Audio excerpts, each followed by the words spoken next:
ሰላም ጤና ይስጥልን እንደምን አላችሁ ውድ የኦርቶዶክስ እምነት ተከታዮች እንኳን ከ2017 ዓመተ ምህረት ወደ 2018 ዓመተ ምህረት በሰላም አሸጋገራችሁ ማለት እፈልጋለሁ።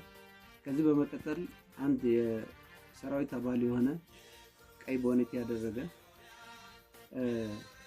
ሃይማኖታችን ስላንቋሸሸ ትንሽ መናገር ስላለብኝ ነው ማለፍ ስለሌለብኝ ነውና እሱ ምን ማለት ፈልጋለሁ። ሰራዊት ማለት ብሔር የለውም፣ ሃይማኖት የለውም፣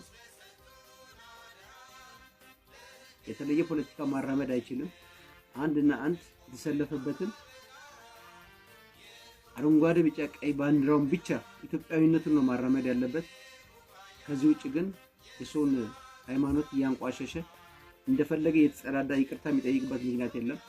አሁን ቲክቶክ ላይ ባየሁት ግን ይቅርታ እየጠየቀ ነው ያለው። እንደፈለገ ተጸዳድቶ ይቅርታ መጠየቅ አይችልም። ማንም ስለራሱ ሃይማኖት የማንንም ሃይማኖት ያውገስኩ እየተቃወምኩ አይደለም።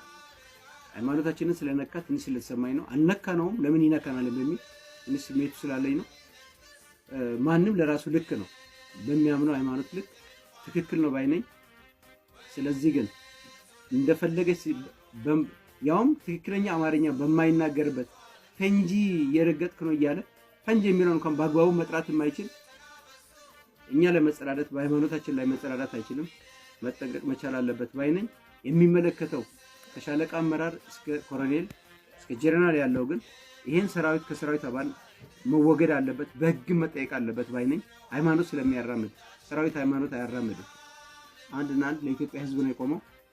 ሃይማኖቱን የሰው ሃይማኖቱን እያቋሸ ማራመድ ስለሌለበት በህግ መጠየቅ አለበት። በይቅርታ ብቻ ማለፍ የለበትም ባይነኝ።